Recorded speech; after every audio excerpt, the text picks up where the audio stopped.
Our mindset is, look, we got one game at a time. We got to go out there and be ready to hoop. Have to be prepared to do whatever it takes to win. It is loud already, and we haven't started. 3 on the way. Got it! Splashdown! Could be a long night, Clips. Mitchell! He has been spellbinding tonight. And here come the smooth jazz.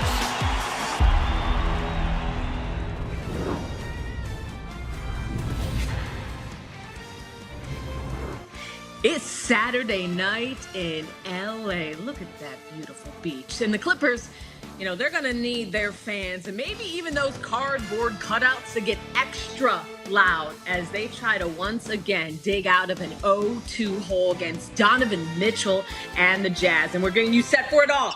The next 30 minutes on Twitter, Facebook, YouTube, and the ESPN app. Welcome into Hoop Stream's Prime Time. Oh, we're ready for this heavyweight battle. I'm Cassidy Hubbarth coming to you live from NYC. And we got Big Perk in Houston. David Jacoby also coming live from NYC. My brothers, I'm excited for this game tonight. Clippers got to show up. Before we get into all of that, though, I want to talk about, you know, how these guys arrived to the arena, because it's a mental state, and that also transfers to how you look, because, you know, look good, feel good. So the most fashionable segment in basketball. Let's walk it out. And we start with Paul George, who needs to really feel good in this game, and he's got the Suns out, guns out. Sleeveless. You don't often see that. I mean, what is that? Then you got Marcus Morris. He also needs to show up. Yacht. He looks like he works on a yacht, like below deck. Right. Ty Lue was like, Marcus Morris needs to make some shots. Kawhi Leonard. I like that. It's probably a New Balance fit. Taking a guess there. The Donovan Mitchell, the opposite approach than Paul George. He's got to be hot. Rudy Gobert. What's in the dop kit? Defensive player of the year. I just want to know, where did they make shots? The bag. Look at the bag on Jordan Clarkson. That's the swag. I'm telling you, there. he's quickly becoming one of my favorite players in the league. Jordan Clarkson. I'm telling you, he's an interesting character, and we're going to get into more about Jordan Clarkson in a little bit. But he's also top 5 on league fits. Him and Shai Gilgeous-Alexander and Russ, of course. But that bag was a risk, and I think it's paying off. It's like it looked like the blanket from Roseanne on the couch. You guys remember that? I don't know why I remember that. Yeah, the Connors. That's the appropriate correction right there. All right, we're gonna keep it moving here. These semifinals, guys, they haven't exactly gone how we expected. In fact, a lot of tunes have been changed, including from our guy Big Perk. You know, you've changed a couple tunes, and there's no better way to address it like the numbers on the house than to roll out, man, listen. Man, listen. Hey, listen now. Hey, listen. Man, listen. And this is just like a quality tweet by you last night. You said, and here I thought the Hawks were about to throw a Magic City party, and the Sixers brought the whole damn club out. Feet on the couches, chains dangling, bottle service, and all-you-can-eat lemon pepper wings. The Hawks were in the line the whole night. Carry the hell on. This is where, like, this to me, you should charge for a tweet like this, Perk. This is a grade A tweet.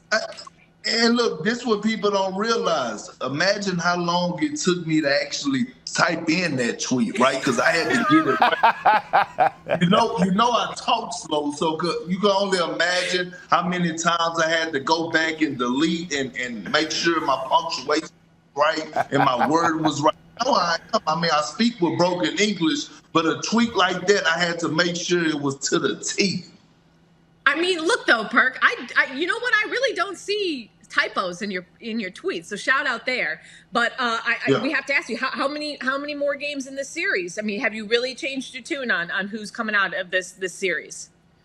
You know what? I'm worried about the Hawks now, right? Because them losing DeAndre Hunter was huge, and I thought that maybe they could overcome that, but actually watching the game in itself and actually watching how Tobias Harris was dominating Solomon Hill and Herter and Bogdanovich and watching Ben Simmons come alive, I'm scared. And look, the 76ers were snatching the screws out of the rim. They were playing daddy ball. This is how I play with my sons in the driveway. They were not letting them off the hook. They were physical. They were getting wherever they wanted. I'm scared, but I think I still got faith in the Hawks, and I think the Hawks would get game 4. What do you think, Jacoby?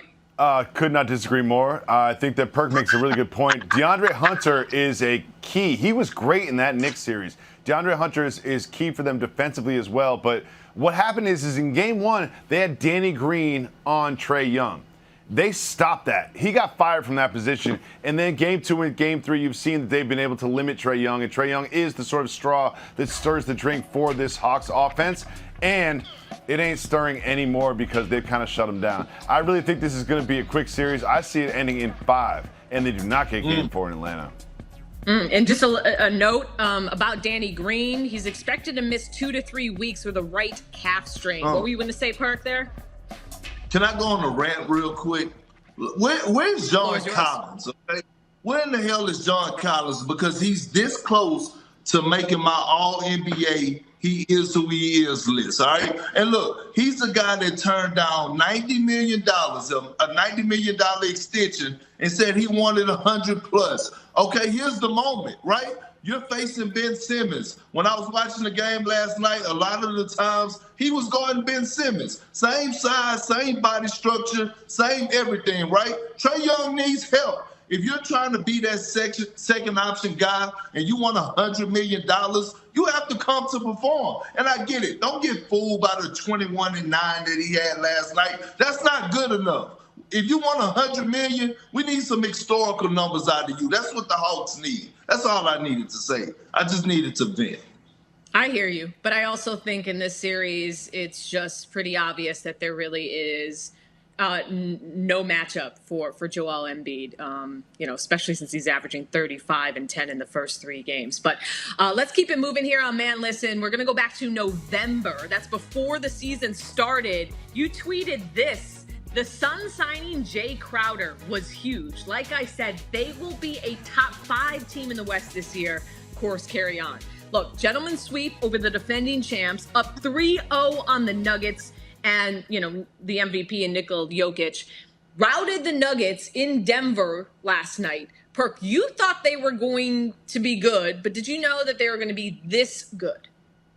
I didn't. And you know what? They started gradually growing on me. So throughout the course of the season, I'm like, okay, man, they look good. Then all of a sudden I started to see that, hey, they could contend for a title. But I didn't know these young players were going to grow up so fast. They got the Similac off their breath really quick and grew up overnight, starting with Devin Booker and DeAndre Ayton. Obviously, you have the leadership of CP3 and Jay Crowder, but I'm looking at Cameron Payne. I'm looking at Mikal Bridges. Like, those guys have grew up overnight. This is their first time in the playoffs, and they act like they've been here. And like my grandma used to say, or she still say today, some of these young guys, baby, they just got old souls, baby.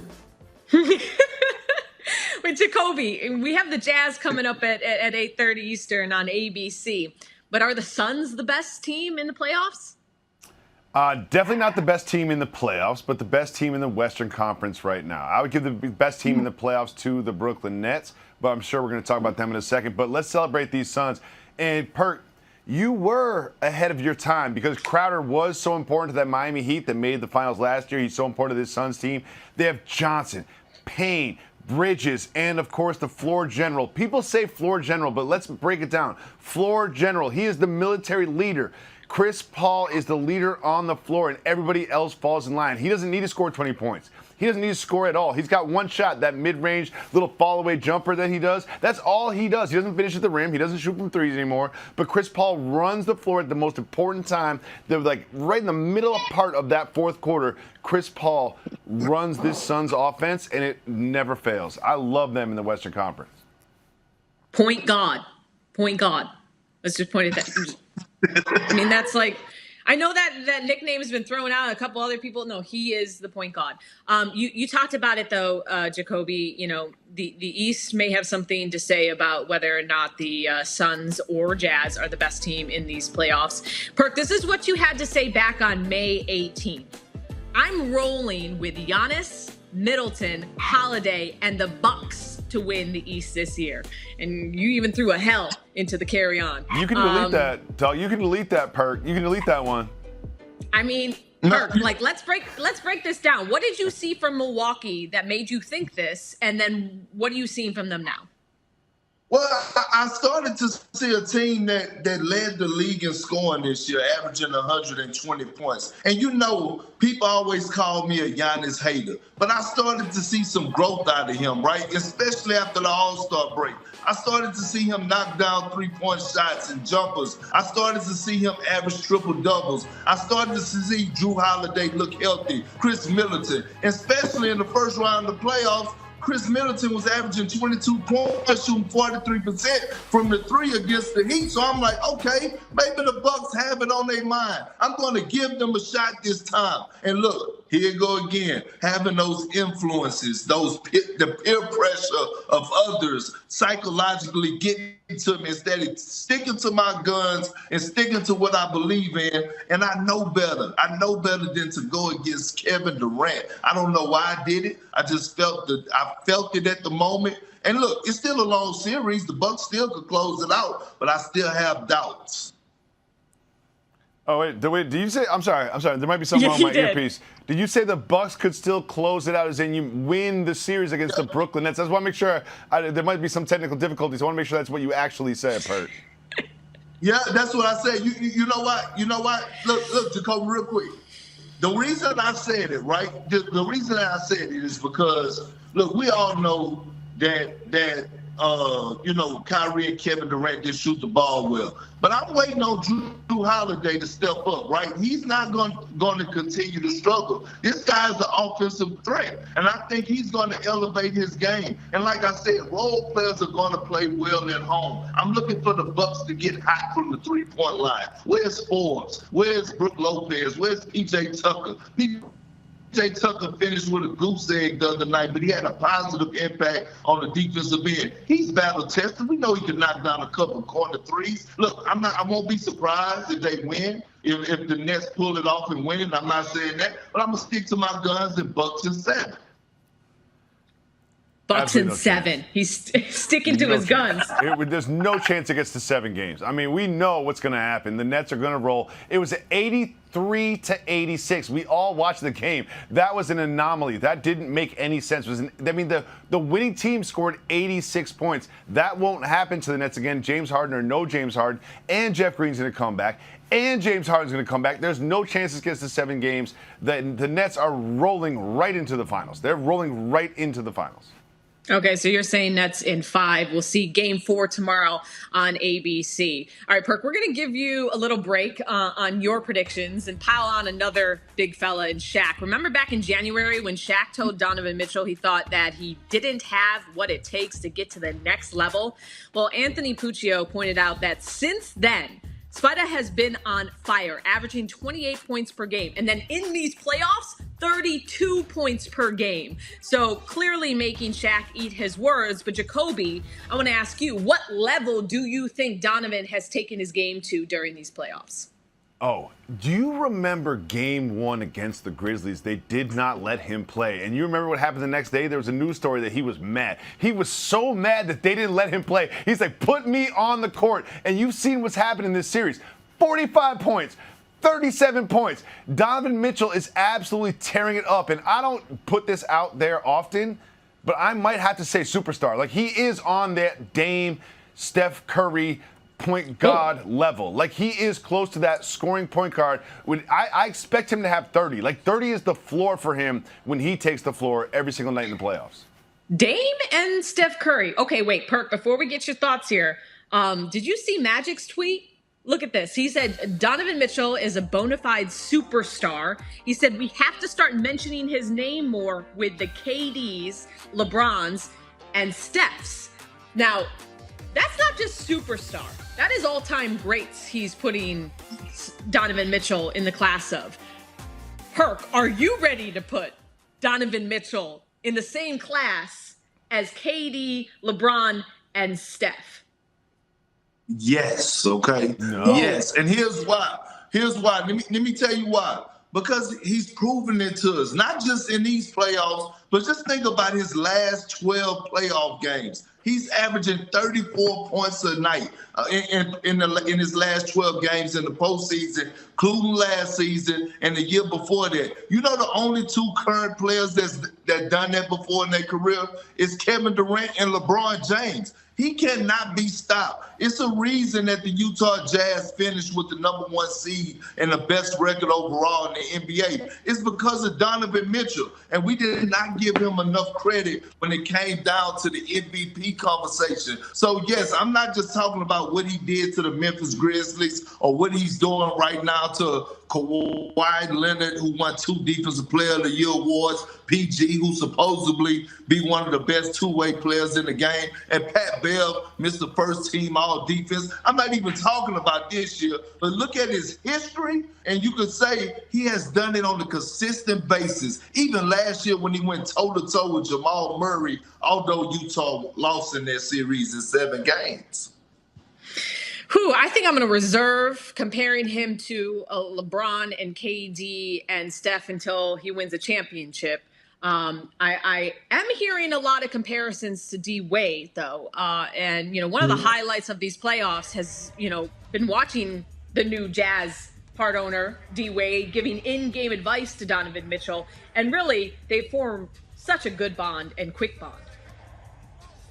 DWade, one of the owners of the Utah Jazz, some words of wisdom for Donovan Mitchell. Yeah, just things that he saw throughout the game. And, it's great to have, someone I call my brother, sitting courtside, just trying to help me out and find ways to improve. I'm grateful that he's able to do that. Not a lot of guys do that. Me and Donovan have always had a special relationship. He's special. I don't want to take any credit for his performance, any credit for his success. I just want to be able to add the things that I learned from the game of basketball. Growing up as watching when he was on the Heat, just being Flash, being able to take a lot from this game and kind of break it down and getting to know him on a personal level. We talked on the phone for 2 hours. I don't talk on the phone with nobody for 2 hours. And he just picked my brain. Donovan Mitchell is proving himself to be one of the true superstars in this league. And he's doing it on the biggest stage.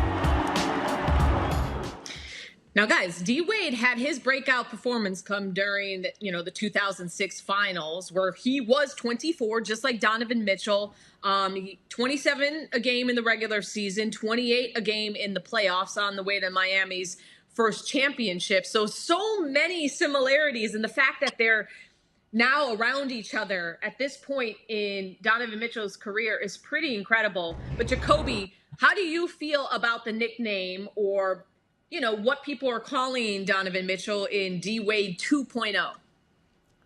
I think it's a little bit unfair. I don't see them as the same player. I think that Donovan Mitchell actually does more with less. Donovan Mitchell is probably 3 inches shorter than Dwyane Wade, but he still gets to the rim. He finishes with his knuckles at the backboard, and he can shoot the 3 from deep. He's a 3-level scorer. Donovan Mitchell's doing a lot more with less height than Dwyane Wade ever did in his career. Not to take anything away from Dwyane Wade, who's obviously a Hall of Famer and a legend, but I think that Donovan Mitchell, in his own right, carries this team in a way that Dwyane Wade never had to when he was with the Heat, because he always had a co-star.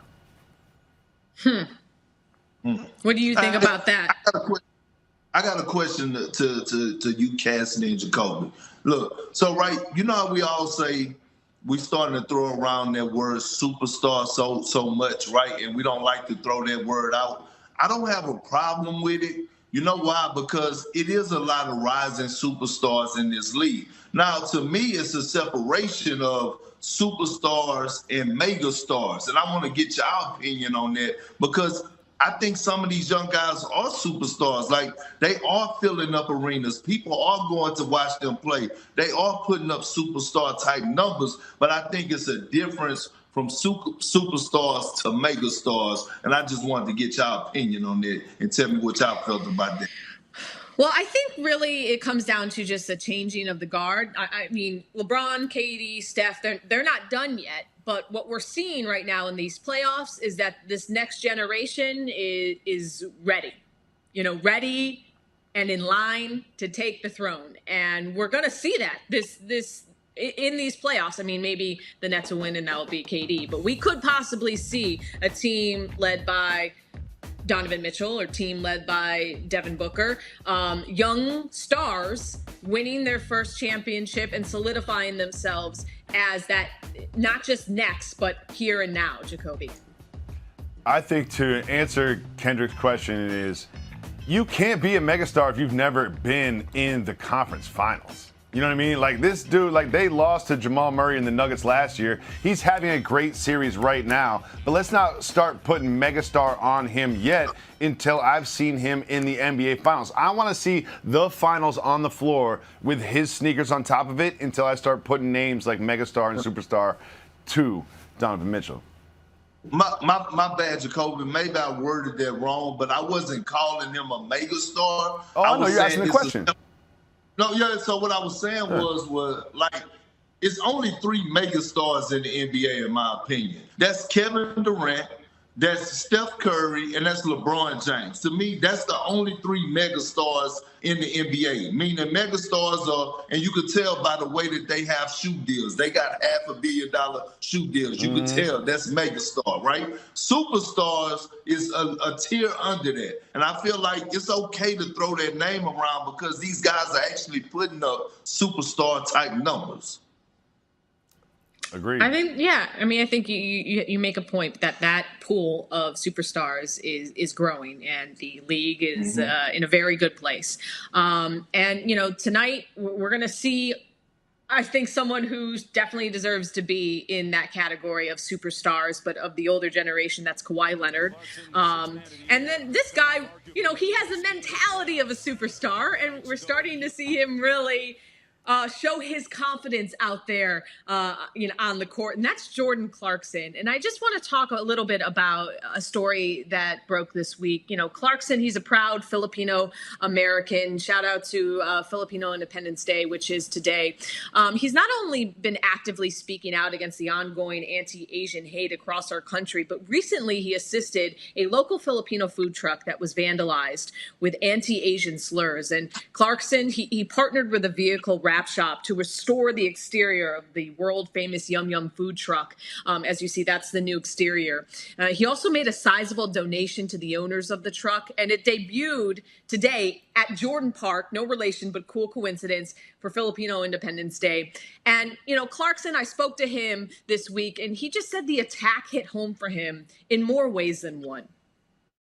And to be honest with you, it kind of like brought back, where I'm from and how I grew up. My pops detailed cars and stuff, where his trailer would just be outside in the front yard. And, that's his business. That's how he make money. That's how he presents himself to people. If he had a messy, trailer, tractor, something that was vandalized on his thing, he would, he might not get, hired for a job and, stuff like that. So, it kind of brought me back to that a little bit, back to where I'm from and how we carried ourselves as, kids and stuff like that. And it's interesting, perspective on just what these types of acts of hate can do, if they're directed at specifically small businesses. I mean, if Jordan Clarkson or some of the other people who jumped in didn't get word of the vandalism to this food truck, who knows what it could have done for that family business. And it was a really emotional conversation I had with Jordan.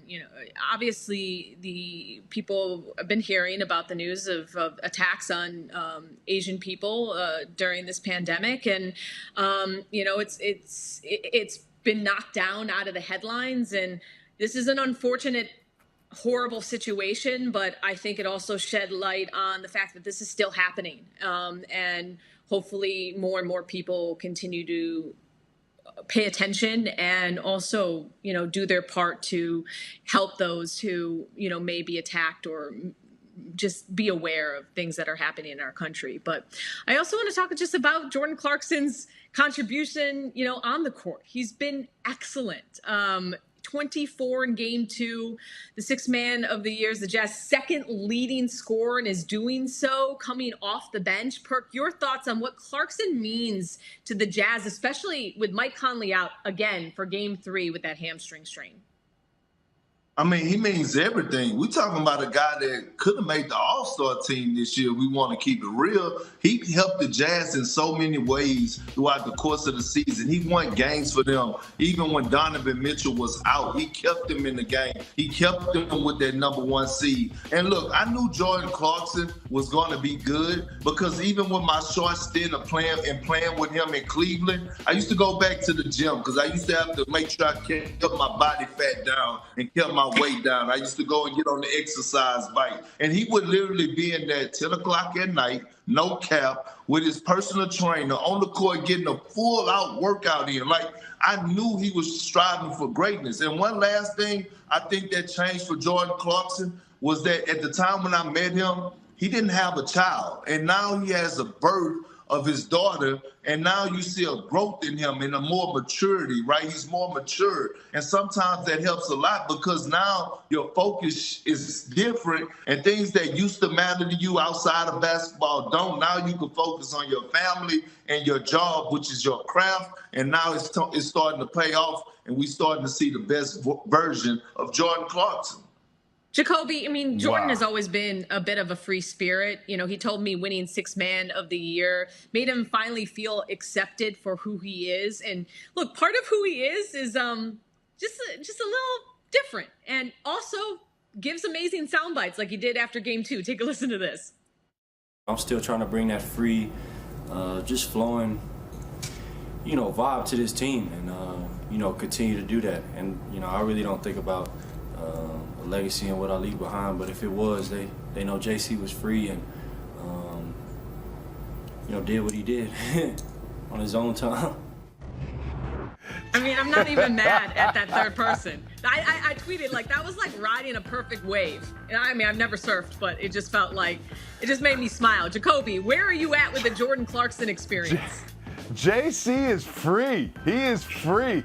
And Perk just brought us some really good insight about how he stays in the gym and how sometimes having a child, and we all have kids, it just changes you and just refocuses you and matures you. And when I watch the Jazz, I'm watching Bogdanovich and I watch Ingles and I watch Mitchell get buckets. And then right around like 8 minutes in the game, all of a sudden Jordan Clarkson comes in. I'm like, oh, they also have him. And he gets to go against the second team of the other team. Like, I will say that Jordan Clarkson has really reinvented himself on this team the way that you've seen a lot of ex-Lakers do this season in particular. Yeah, and he's definitely stepped up, especially with Conley out.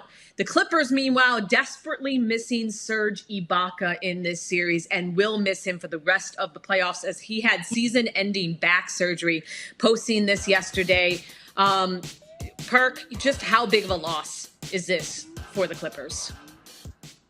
It was huge. I mean, Serge came in there to anchor the defense and be that big that could stretch the floor, knock down three-pointers, and also mix it up and be a lob threat at the basket. This is a huge loss for them. You have to remember, Kawhi Leonard got on the phone and called them. Now, the conversation wasn't long. It was more so like, hey, you're coming tonight. But just the fact that Kawhi picked up the phone showed how much he wanted it and that this Clippers team needed Serge. Right now, Zubac is playing pretty good, and Boogie has showed us some signs of life.